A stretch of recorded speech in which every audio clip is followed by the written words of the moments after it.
খুব হাসি পাচ্ছে, খুব হাসি পাচ্ছে। যাই হোক, সিরিয়াস। আসসালামু আলাইকুম। হ্যাঁ, খুব হাসি পাচ্ছে জানেন। খদ্দরের পাঞ্জাবি পরা, গায়ে একটা কোটি, ঢোলা পায়জামা, আবার পামশু, আবার অনেক সময় দেখি কেটস পরছে। এই যে আমরা দৌড়াইতে যাই না, কাপড়ের জুতা কইরা কেটস, ওইটা পরা, আবার সাথে মোজাও পরছে। স্যুট নাই, টাই নাই। আর এই বয়সে উনি কি করতে পারবে? অযথা আমাদের দেশের ক্ষতি করতেছে। প্রধান উপদেষ্টা চেয়ারটায় বৈশা রইছে, সময় নষ্ট করতেছে। এর মধ্যে যখন ক্যান্টনমেন্ট নিয়ে টান দিল, তখন তো ভাই দেখলাম অনেকেই আইসা হায় হায় হায়, এইটা ঠিক না। দেশপ্রেমিক সেনাপ্রধান না, দেশপ্রেমিক সেনাবাহিনীর দিকে যারা আঙুল তুলতেছে তারা অন্যায় করতেছে, এটা ঠিক না। মানে মাইনা নিতে পারতেছিল না, আসলে না ভয় পাইতেছিল।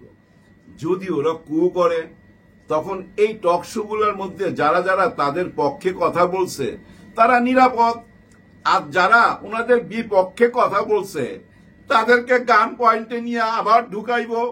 বুঝছেন, ওই নিজেকে বাঁচাইবার জন্য এই ধরনের কথা বলছে যে সেনাবাহিনীকে নিয়ে কোনো কথা বলা ঠিক হবে না। হ্যাঁ, ওই দিন দেখলাম আমাদের এই যে কি রুমিন ফারহানা ভদ্র মহিলা, উনি বলতেছিলেন সেনা প্রধানের কথা, যে সেনা প্রধানকে এইভাবে কলঙ্কিত করা ঠিক হচ্ছে না, এইভাবে আঙুল তোলা ঠিক হচ্ছে না। উনি অনেক ভালো মানুষ, উনি প্রথম নির্বাচন চাইছে আমাদের দেশে, নির্বাচনের কথা বলছে, গণতন্ত্রের কথা বলছে। সুন্দর, হ্যাঁ, নির্বাচন মানি তো গণতন্ত্র, আর গণতন্ত্র মানি নির্বাচন। কিন্তু এই যে নির্বাচিত সরকার যদি চলে আসতো কোনো কারণে, ধরেন ওই যে 3 মাস পর নির্বাচন চাইছিল 5ই আগস্টের পরে, ধরেন 6 মাস পরে যদি নির্বাচন হয়ে যাইত, আজকে কি আর এই যে এসি বাসে কইরা নিয়ে আসছে যাদেরকে 15 জনকে নিয়ে আসছে, এদেরকে দেখতে পাইতেন? না, নিশ্চয়ই দেখতে পাইতেন না। কারণ কি ভাই জানেন, দেখেন এই যে কি ওই যে ঘরগুলোর নাম দিছিল, আয়নাঘর, ভুইলা যাইতাছি।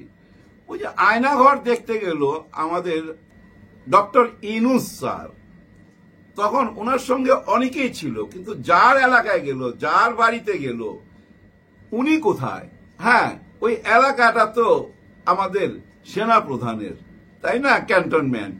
ক্যান্টনমেন্টে যদি রাষ্ট্রপ্রধান যায়, উনি সঙ্গে থাকবে না? ওই আয়নাঘর প্রদর্শনে উনি ছিলেন না, কিন্তু যাই হোক, উনি ছিলেন না। আবার আয়নাঘরে রং টং দেওয়া হইল, অনেকের মনের কষ্টের কথা ওই দেওয়ালগুলোতে লেখা ছিল, সেগুলা মোছা হইল। আবার বড় বড় রুম বানানো হইল, মানে ছোট ছোট রুমগুলাকে ভেঙে বড় করা হইল, অনেক কাহিনী হইল। তারপর একটা টাইমে আমরা ভুলেই গেছিলাম, হ্যাঁ, আয়না ঘরের কথা ভুলেই গেছিলাম, এবং ধৈর্যই নিছি না, এইটার আর কোনো কিছু হবে না।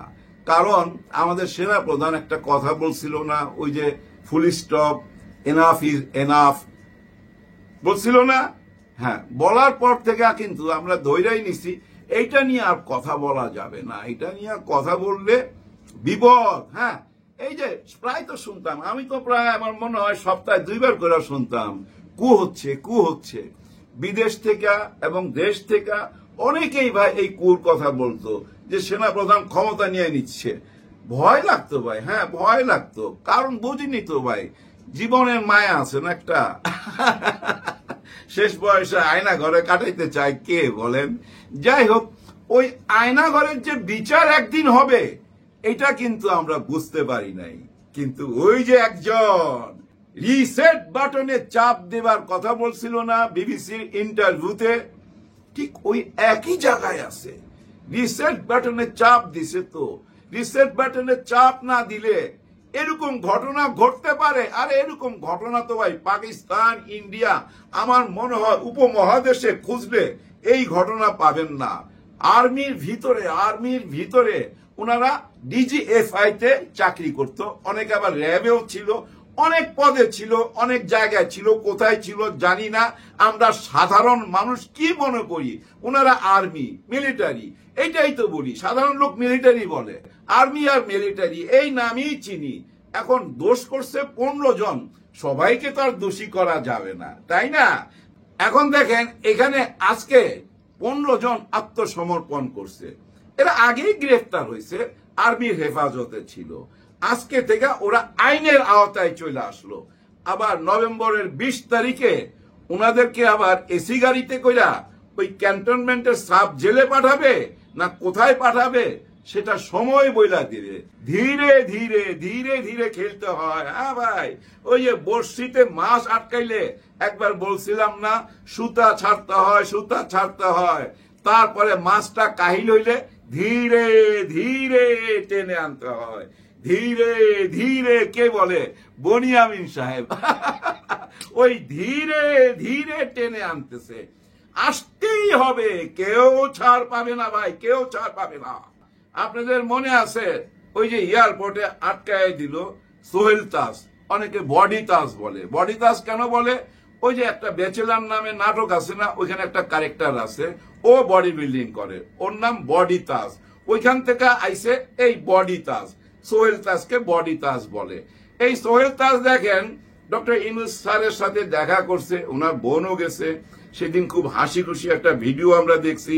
সোহেল তাজ বুঝাইতেছে ডক্টর ইউনূস স্যারকে কি কি ব্যায়াম করতে হবে, কি কি ব্যায়াম করলে এই কনুইগুলা হাড্ডিগুলা শক্ত থাকবে, বুড়া বয়সে উনি ভালো থাকতে পারবে, এরকম কিছুই উনি বুঝাইতেছিল। আর স্যারও খুব হাসতেছিল। দেখেন ওই হাসি মুখ দেখা উনি বাইরে কিছুদিন পর এয়ারপোর্ট দিয়া কোথায় জানি যাইতে চাইছিল, উনারে আটকায় দিছে। কেন আটকাইছে ভুলে গেলে হবে না। বিডিআর এর সময়, বিডিআর এর যে ট্র্যাজেডি হয়েছে, ওই ট্র্যাজেডির টাইমে সে কোথায় ছিল, কোন জবে চাকরি করত, কোন সরকারের সাথে জড়িত ছিল, সব কিছু তার কাছ থেকে তো জানতে হবে ভাই। আমার যতটুকু মনে হয়, আমি শিওর না, আমার ধারণা ওই মামলাটার কারণেই ওনাকে রাইখা দিছে, ওনাকে যাইতে দেয় নাই। এমন অনেককেই যাইতে দিতেছে না, একটা একটা কইরা ধরতেছে। আর আজকে যে 15 জন ধরা পড়লো, এই 15 জন ধরা পড়ার পরও আমরা অনেকেই খুশি হইতে পারতাছি না। কেন? কারণ উনাদেরকে এসি বাসে আনা হয়েছে। এটা একটা বিরাট বৈষম্য তো ভাই। দেখেন এই যে দরবেশ সাহেব, ওই যে দরবেশ সাহেবের নাম কি জানি, ওই যে বাংলা কথা বলতে পারে না, যে একটু উর্দু ঘেঁষা কথা বলে, নামও ভুইলা গেলাম। শেখ হাসিনার ডাইন হাত ছিল, যে ওই যে যাইবার 1 ঘন্টা আগে, আধা ঘন্টা আগে শেখ রেহানার সাথে কথা বলতেছিল, শেখ রেহানাকে জিজ্ঞাসা করতেছিল না যে মাশাআল্লাহ দিল না কেন, মাশাআল্লাহ কি দিবে না? তখন শেখ রেহানা বলছে ওগুলা পরে আলাপ হইব, আপনি তাড়াতাড়ি সেফ জোনে চলে যান। তখন বলছে ঠিক আছে, আমি আনিসুজ্জামানকে নিয়ে সাথী করে চলে যাব। ওই লোক তো ভাই টাকার অভাব নাই, কত ধনী লোক, ওনাকে নিয়ে আসে কোন গাড়িতে? জেলখানার যে গাড়িটাতে নিয়ে আসে না ভাই, এটা পুরাটা টিনের। এই যে নিয়ে আসে কাশিমপুর জেলখানা থেকে আইতে রাস্তার জামের মধ্যে, ভিতরে না সিদ্ধ হয়ে যায়। অনেক আসামির মধ্যে বৈশা থাকতে হয়, যেখানে বসে ওখানে গদিও নাই, লোহার উপরে বয়া থাকতে হয়। আবার ওইটার ভিতরে গরমে অনেকে বমি করে, সেই বমির গন্ধের মধ্যে বৈশা এই কোর্টে হাজিরা দিতে হয়। এত বড় ধনী লোকের চিন্তা করেন। তার মানে কি আইন তার নিজের গতিতে চলবে, আইন সবাইকে এক চোখে দেখবে। আমরা দেখি না আইনের চোখের মধ্যে কালো একটা কাপড় দিয়া বাঁধা থাকে, এরকম একটা সিম্বল দেখি না? আবার হাতে পাল্লা থাকে একটা মূর্তির, কালো কাপড় দিয়া চোখ বাঁধা। তার মানে কি আইন চোখে দেখে না, আইন সবার জন্য সমান, আইনের কান খোলা থাকে, আইন শুধু প্রমাণ চায়, প্রমাণ শুনতে চায়। আর এই প্রমাণ তো এখন ভরপুর। এই যে 15 জনের মধ্যে একজন আছে ভাই, আজকে দেখলাম যখন ওই এসি বাস থেকে নামায় না, তার হাঁটার স্টাইল কি ভাই, আয় হায়, এই লোক তো ডেঞ্জারাস ভাই, ডেঞ্জারাস। আমরা মেলায় গেলে ওই যে বেলুন লাগায় রাখে না, আর আমরা ওই যে 1 টাকা দিয়া গুলি করি, বেলুন ফুটাই, এ তো এইভাবে মানুষ মারছে এই বনশ্রীতে। এর ছবি আছে, ভিডিও আছে, আপনারা সার্চ দিলেই পাবেন। আমি এর ছবি দিয়ে দেবো, দেখেন এই লোক পাখির মতো মানুষ মারছে ভাই, চিন্তা করেন। এবং তার টার্গেটটা দেখবেন নিচের দিকে না, একদম মাথা বরাবর। তার মানে এটা তার নেশা, নেশা ছিল মানুষ মারা। এরকম অনেক কিছুই বের হবে। এদের ব্যাংকের অ্যাকাউন্ট চেক করলে ভাই হাজার হাজার কোটি টাকা বাইর হবে। এদের অনেকেরই বিদেশে বাড়ি ঘর আছে, কিন্তু পালাইতে পারে নাই। কেন পালাইতে পারে নাই জানেন?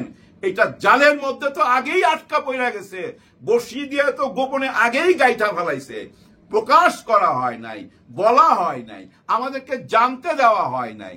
কিন্তু জানতে না দিলে কি হবে? আমরা তো আকার ইঙ্গিতে বুঝতেই পারতেছিলাম।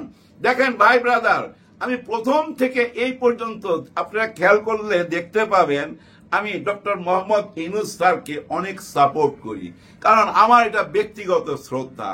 এমন একজন মানুষ শতাব্দীতে একজন দুজন আসে ভাই, শতাব্দীতে একজন দুজন আসে, যার কারণে আমার এই শ্রদ্ধাবোধ। আমি জানি উনি যা যা বলছেন তাই রক্ষা করবেন। উনার প্রতিটি ভাষণ, প্রতিটি কথা আমি সেভ করে রাখছি। আমি সময় পাইলেই শুনি, বুঝার চেষ্টা করি উনি কি বলতে চায়। এই যে বললাম না, বিবিসির সাথে যখন ইন্টারভিউ দেয় তখন বইলা ফালাইছিল, ওনার মুখ দিয়ে বের হয়ে গেছিল, রিসেট বাটনে চাপ দেওয়া হয়ে গেছে। আর ওইটা নিয়ে তখন একটা ভুল ব্যাখ্যা দেওয়ার চেষ্টা করা হয়েছিল যে রিসেট বাটন মানে কি ৭১কে উনি মুছা ফেলতে চায়। না, ৭১কে উনি কেন মুছতে যাবে? উনি কি পাগল? উনি ৭১ মুছতে যাবে? এটা আমরা এই ন্যারেটিভ তৈরি করছি উনাকে পচাইবার জন্য। এই টক শোতে আইসা মুরব্বীরা যেভাবে বলতো যে উনি কি ৭১কে মুছতে চায়, উনি কি স্বাধীনতার বিরোধী, হাবি জাবি অনেক কথা বইলা এই সরকারটাকে জঙ্গি সরকারও বানাইবার চেষ্টা করা হয়েছে ভারত থেকে। এবং শেখ হাসিনা এখনো তো ভাই তার ২০ দাঁতের ছুবল মেরেই যাচ্ছে, কিন্তু উনি টের পাচ্ছে না। এখন টের পাইবো, এখন চিন্তা ঢুকবে মাথার মধ্যে, কিরে ক্যান্টনমেন্ট থেকে ধৈর্য নিয়ে চলে আসলো। এখন শেখ হাসিনার মাথার মধ্যে চিন্তা ঢুকবে, ক্যান্টনমেন্ট থেকে ধৈর্য নিয়ে চলে আসলো, এর পিছনে কে? হ্যাঁ, উনার পিছনে কে এখন খুঁজা বেড়াবে, উনার পিছনে কারা এটা বুঝা নিয়েন। সবচেয়ে বড় শক্তি কি জানেন? উনার পিছনে সবচেয়ে বড় শক্তি এই বাংলার জনগণ। বাংলার জনগণ মনে মনে ওনাকে চায়, কিন্তু ওনার নামে আবল তাবল কথা বলে এতদিন যারা অনেক ভুল বুঝাইছেন, তারা ধীরে ধীরে বুঝতে পারবেন উনার আসল রূপটা। উনি পাক্কা খেলোয়াড় তো ভাই। উনি বলছিল না একবার আমরা হইলাম দুনিয়ার মাঠের খেলোয়াড়? একবার বলছিল, কিন্তু আরো অনেক কথাই বলছে। একটা নতুন বাংলাদেশ দিবার অঙ্গীকার করছে আমাদের সঙ্গে, সংস্কারের অঙ্গীকার করছে, বিচারের অঙ্গীকার করছে, এবং আরো বলছে আগামী নির্বাচনটা এত আনন্দময় হবে সবাই মনে রাখবে, ইতিহাসের পাতায় লেখা থাকবে, ঈদের আনন্দ অনুভব করবে সবাই। এবং সবাইকে বলছে যে আপনাদের সন্তানদেরকে নিয়ে যাবেন, এই নতুন বাংলাদেশ কিভাবে গইরা উঠতেছে যেন স্বচক্ষে দেখে এবং ইতিহাসের সাক্ষী হয়ে থাকে। কত বড় কথা চিন্তা করছেন। ঠিক ওই জায়গায় উনি দেশকে পৌঁছায় দিবে। কেউ কিচ্ছু করতে পারবেন না ভাই, কেউ কিচ্ছু করতে পারবেন না। ওই যে এখন যারা অরাজকতা করতেছেন, মারামারি হানাহানি করতেছেন, যারা বিশৃঙ্খলা সৃষ্টি করতেছেন, তারা হয়তো ভাবতেছেন কেউ তো কিচ্ছু বলে না, হ্যাঁ প্রশাসন কিছু বলে না, তাদের চোখের সামনে দিয়ে করতেছেন। ভাই ব্রাদার, একটা কথা মনে রাখেন, যা কিছু করতেছেন সব কিছু রেকর্ড হচ্ছে, আপনাদের নাম লেখা হয়ে গেছে। যখন বুলডোজার চালানটা দিবে না, হ্যাঁ বুলডোজার দিয়ে যখন ডলাটা দিবে তখন বুঝবেন। বাটি চালান দিবে আপনাদেরকে, বাটি চালান। আর এই বাটিটা কি জানেন? বুলডোজার। ওই বুলডোজার দিয়ে আপনাদের অন্যায় একদম রাস্তায় মিশাই দিবে, তো কেউ টু শব্দ করতে পারবেন না। সাহস দেখেন না, বুঝতে পারেন না উনার আশেপাশে কারা। দেখেন এই যে চিফ প্রসিকিউটর তাজুল ইসলাম, উনি কিছুদিন আগে বলছিল না আমাকে টাকা দিয়ে কিনতে পারবেন না, আমাকে ভয় দেখিয়ে লাভ নাই। এই যে ৩ সপ্তাহ আগের কথা, এখন তো বুঝতে পারতাছি কারা ওনাদেরকে টাকার লোভ দেখাইছিল ভাই। হ্যাঁ, এই টিমটাকে কারা টাকার লোভ দেখাইছিল, কারা ভয় দেখাইছিল, আমরা এগুলা জানতে পারবো, আগামীতে জানতে পারবো। কোনো একদিন তাজুল ইসলাম সাহেব নিশ্চয়ই একটা বই লিখবেন, আর ওই বইতে আমরা তখন জানতে পারবো কে কত টাকা সাচ্ছিল, কারা ওনাকে ভয় দেখাইছিল ভাই।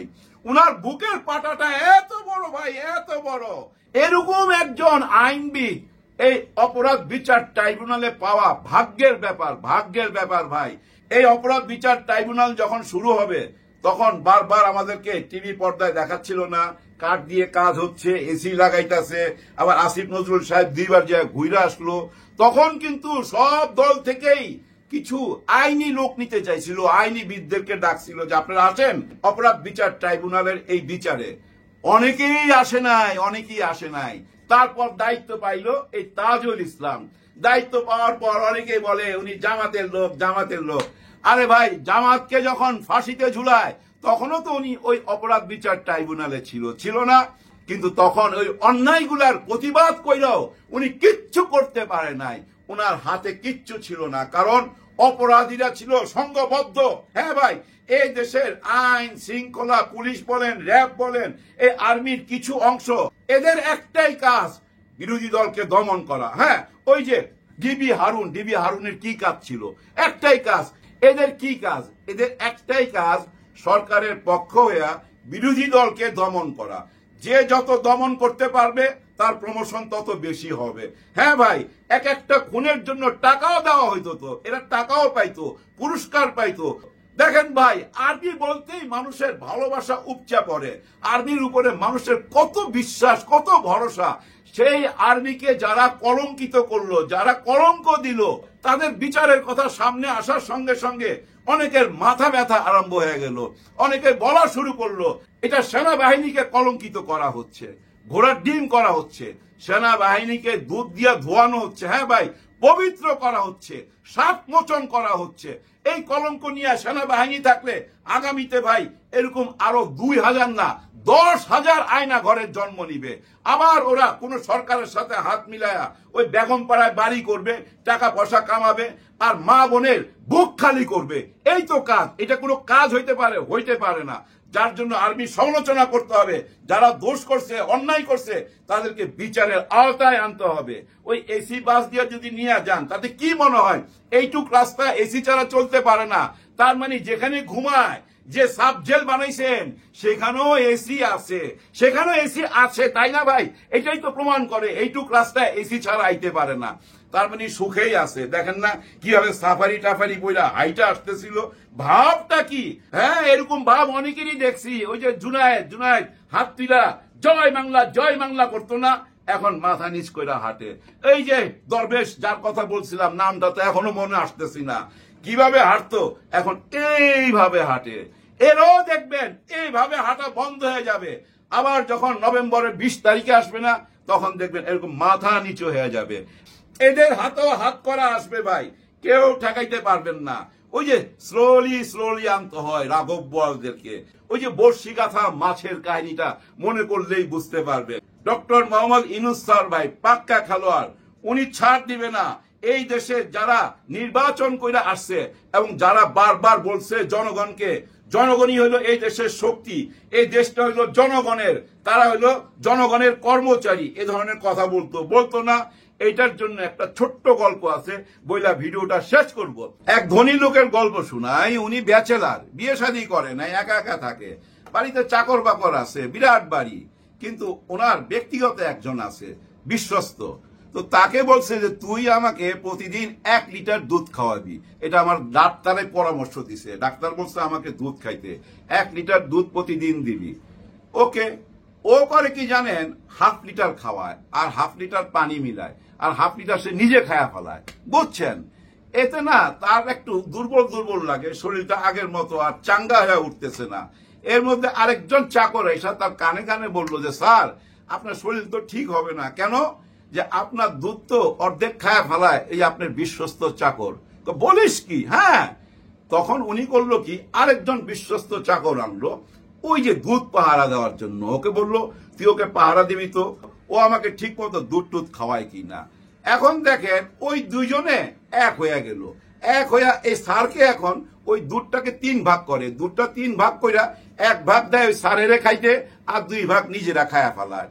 এইটাও তার সন্দেহ হইল। এবং আরেকটা চাকর এসে তার কানের কাছে বললো স্যার, ওরা দুজন মিলে গেছে, আপনি বিশ্বস্ত অন্য কাউকে আনেন। উনি আরো একজনকে আনলো। আরেকজন এসে করলো কি জানেন, ওই 3 জনে মিলে এক হয়ে গেল। এখন দেখেন ওই দুধটা 4 ভাগ হয়, 1 ভাগ পায় সারে আর 3 ভাগ ওরা খায়। দুধ কিন্তু 1 লিটারই। আবার দেখেন এটা সন্দেহের মধ্যে চলে আসলো স্যারের মনে হইলো যে না, শরীরটা তো ভালো যাইতেছে না, ঘটনা কি?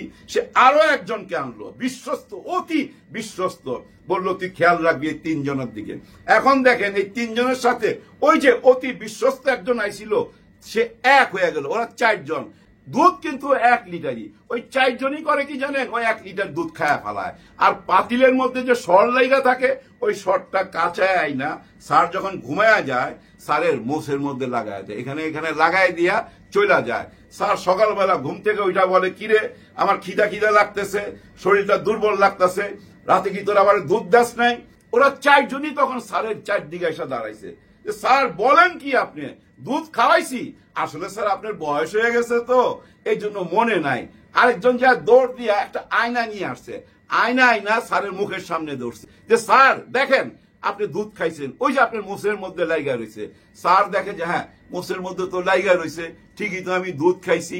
এখন ভাই ব্রাদার আপনারা বলেন, ওই স্যারটাকে আর ওই যে 4 জন কর্মচারী, ওই 4 জনকে, ওই স্যারকে, এই 4 জনকে এটা বলতে পারবেন? আমি বলতেছি, এই স্যারটা হইলো আমরা, আম জনতা, আমরা হইলাম ওই স্যার। আর ওই 4 জনকে জানেন, এই 4 জন হলো সরকার। এই সরকারের মধ্যে এরকম 4 জনের জায়গায় 40 জন, 400 জন থাকে। ওরাই ভাই এই দুধটা খায়া যায় আর আমাদের মোষের মধ্যে লাগায় দেয়।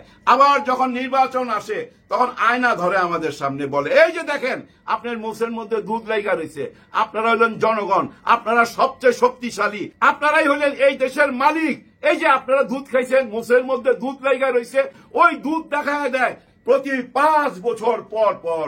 এইটাই হইলো আমাদের ভাগ্য। ওই তারাই ওই দুধটা খায়া চইলা যায়, আমাদের এই পাবলিকের মোষের মধ্যে ওই শর্টটা লাগায় দেয়। এই মুহূর্তে কোনো নির্বাচিত সরকার নাই, অনির্বাচিত সরকার। আমার সেন্সে একজন বিপ্লবী সরকার অভ্যুত্থানের মধ্যে দিয়ে আসছে এবং রক্তের উপরে দাঁড়ায় দিছে। ওই রক্তের দাগ শুকায় গেল, বুঝছেন? বিবেক থেকে রক্তের দাগ শুকায় নাই। হ্যাঁ, ডক্টর ইউনূস স্যারের বিবেক থেকে ওই রক্তের দাগ শুকাবে না যতক্ষণ পর্যন্ত একটা নতুন বাংলাদেশ উপহার না দিতে পারবে। আপনারা বিশ্বাস রাখেন, আগামী মাসে আরো বিশ্বাস চলে আসবে। কিভাবে? শুধু এই যে 15 জন ধরা পড়ছে, এদের হাতে হ্যান্ডকাপ দিয়ে বিশ্বাস আসবে না, আরো বড় ঘটনা ঘটতে যাচ্ছে। বিডিআরের যে হত্যাকাণ্ড, সেই মামলাও সামনে চলে আসবে আগামী মাসের মধ্যে ইনশাল্লাহ। যদি সেইটা সামনে চলে আসে, আমাদের কি বিশ্বাস আসবে না? অবশ্যই বিশ্বাস আসবে। কারণ এই ধরনের কাজ করার জন্য যে হ্যাডম লাগে ভাই, যে ক্ষমতা লাগে, সেই ক্ষমতা কোনোদিন কোনো নির্বাচিত সরকারের হয় না।